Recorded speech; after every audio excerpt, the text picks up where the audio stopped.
Bakhmut में भीषण युद्ध के बीच यूक्रेनी सेना का बड़ा दावा सामने आया है। क्या है वो दावा? बाखमुट को लेकर यूक्रेन का यह दावा, 1 हफ्ते में 3 वर्ग किलोमीटर इलाका मुक्त कराया, ये यूक्रेन ने कहा है। बाखमुट के उत्तरी और दक्षिणी छोर पर लड़ाई जारी है। यूक्रेन की उप रक्षा मंत्री हन्ना मल्यार ने यह दावा किया है। बाखमुट में अब तक 47 वर्ग किलोमीटर इलाका वापस लिया है, ये अभी तक का दावा है। और देखिए, लगातार वॉर जोन से जो अपडेट सामने आ रही है वो आपके सामने रख रहे हैं। एक और अहम खबर इस बीच ये है कि ब्रियांस्क में यूक्रेन ने बड़ी तैयारी कर रखी है। शहर में घुसने की फिराक में है यूक्रेनी ग्रुप। रूस का दावा है कि यूक्रेन का प्लान नाकाम कर दिया गया है। ब्रियांस्क में यूक्रेनी घुसपैठ रोकी गई है।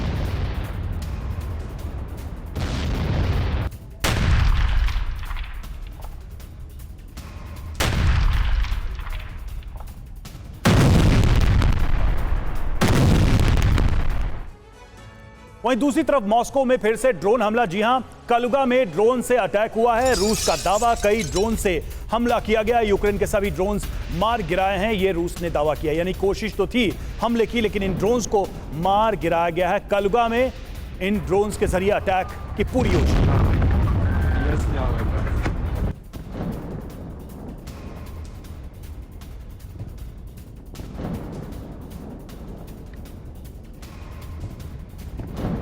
तो रूस के अंदर ड्रोन से एक बार फिर से हमला किया गया। हालांकि इस हमले को नाकाम करने का दावा रूस की तरफ से किया जा रहा है। मॉस्को, कलुगा में ये टारगेट बनाए गए थे और इन ड्रोन्स के जरिए हमला करने की कोशिश की गई। देखिए, 4 सितंबर 2023 मॉस्को पर कई सारे ड्रोन्स का अटैक हुआ। हम आपको बताने की कोशिश कर रहे हैं कब कब कैसे ये अटैक हुआ। तो 4 सितंबर 2023 को मॉस्को पर एक साथ ड्रोन से अटैक किया गया। जी, और उसके बाद 3 सितंबर 2023 को 72 घंटे में दूसरी बार कुर्स्क न्यूक्लियर प्लांट पर हमला होता है, जिसकी जानकारी हम आपको दे रहे हैं।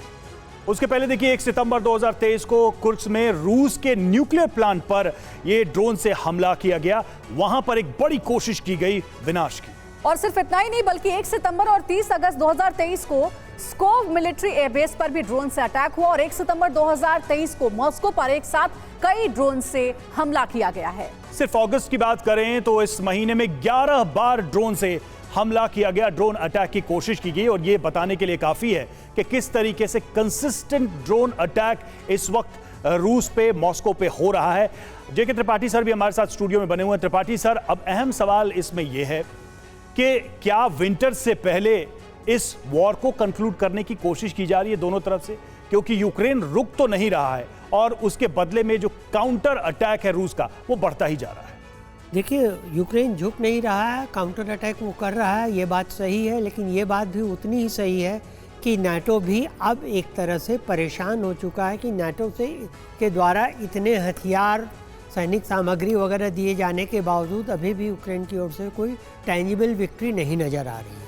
एक चीज़ और मैं ये कहना चाहूँगा, ये जो बात हो रही थी कि रोमानिया पे हमला हुआ है, रोमानिया के इस्माइल में हमला हुआ है, वो भले ही कुलेबा जो हैं यूक्रेन के फॉरेन मिनिस्टर, उन्होंने कहा कि हमला हुआ है, लेकिन रोमानिया की फॉरेन मिनिस्टर लुमिनीता ओडेबेस्कू ने ये साफ कह दिया कि कोई हमला नहीं हुआ है और ना ही रोमानियन टेरिटरी में कोई ड्रोन या उसका कोई मलबा गिरा है जी। तो अब ऐसी स्थिति में हम ये नहीं कह सकते कि रोमानिया पे हमला हुआ या नाटो पे हमला हो चुका है। और एक चीज़ और मैं बताना चाहूँगा कि यूक्रेनियन डिफेंस मिनिस्टर ने बीती रात को यूक्रेनियन डिफेंस मिनिस्टर ने यूक्रेनियन पार्लियामेंट में अपना इस्तीफा सौंप दिया है। वो इसलिए सौंपा है कि जेलेंस्की ने ये इंडिकेट किया था कि शायद जल्दी ही डिफेंस मिनिस्टर के लेवल पे कोई बदलाव होगा जी। तो ये इस चीज़ दिखाता है कि वहाँ भी पॉलिटिकल उसमें या गवर्नमेंट में चीज़ें सब कुछ सही नहीं हो रही हैं यूक्रेन में। लेकिन सर, अगर हमला नहीं हुआ है रोमानिया में तो ये खबर कैसे फैली? दूसरा, बार बार जेलेंस्की की ओर से ये दावा क्यों किया जा रहा है कि इस हमले के पीछे पुतिन है? इस सवाल का जवाब भी लेंगे। लेकिन एक और बड़ी खबर इस बीच ये है कि मॉस्को में एक स्टेशन के पास आग लग गई है। आग लगने से मची अफरा तफरी, ड्रोन अटैक में आग लगने की आशंका जताई जा रही है। तो देखिए, मॉस्को में एक स्टेशन में अचानक से आग लग गई। आग लगने के बाद अफरा तफरी का माहौल था। ये देखिए, धमाके की आवाज आप सुन सकते हैं और आग कैसे धू-धू कर लगी हुई है। ये तस्वीरें आपको दिखा रहे हैं। ये सबसे नया और ताज़ा वीडियो है इस पूरे ड्रोन अटैक का।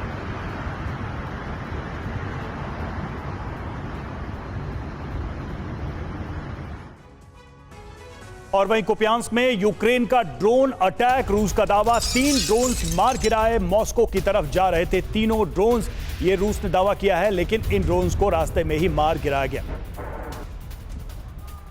तस्वीरें भी जारी की गई हैं कि किस तरह से इन ड्रोन्स को टारगेट किया गया, हिट किया गया, ये देखिए। और ब्रेकिंग न्यूज है, यूक्रेन युद्ध के बीच बहुत बड़ी जानकारी है। पुतिन और किम जोंग की मुलाकात होने वाली है, जल्द हो सकती है पुतिन और किम की मुलाकात। पुतिन से मिलने रूस जा सकते हैं किम जोंग। पुतिन किम की मुलाकात पर अमेरिका की नजर टिकी हुई है। तो देखिए, बहुत ही बड़ी खबर मिल रही है, किम जोंग उन और व्लादिमीर पुतिन की होने वाली है मुलाकात।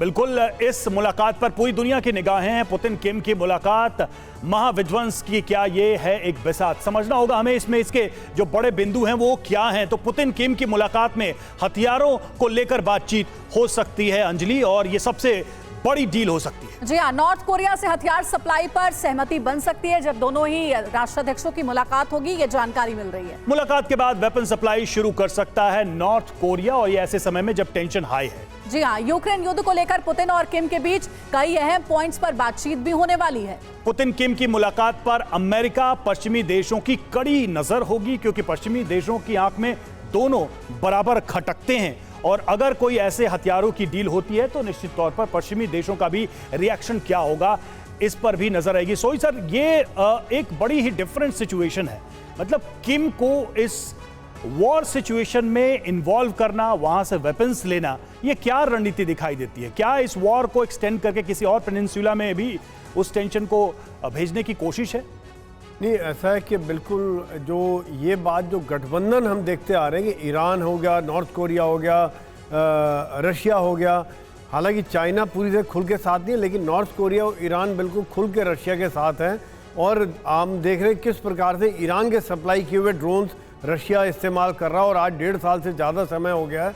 रशिया के बाद भी अपने हथियारों का भंडार कम होता जा रहा है, तो वो भी देख रहा है कि किस प्रकार कहीं से और क्या क्या सोर्सेज हैं, किससे क्या सामान लिया जा सकता है। तो बिल्कुल ये किम और पुतिन की जो मीटिंग है काफ़ी अहम है, क्योंकि इसके बाद जो सप्लाई मिलेगी रशिया की, जो सेनाओं को एक जान सी मिल सकती है, उनके आर्म्स को जान मिल सकती है कि हाँ अभी भी हैं। हालांकि देखा जाए तो मतलब 1.5 साल से ज़्यादा समय, लेकिन सर रूस अपने आप में इतना शक्तिशाली देश है कि क्या नॉर्थ कोरिया किम जोंग की मदद की जरूरत पड़ रही है पुतिन को?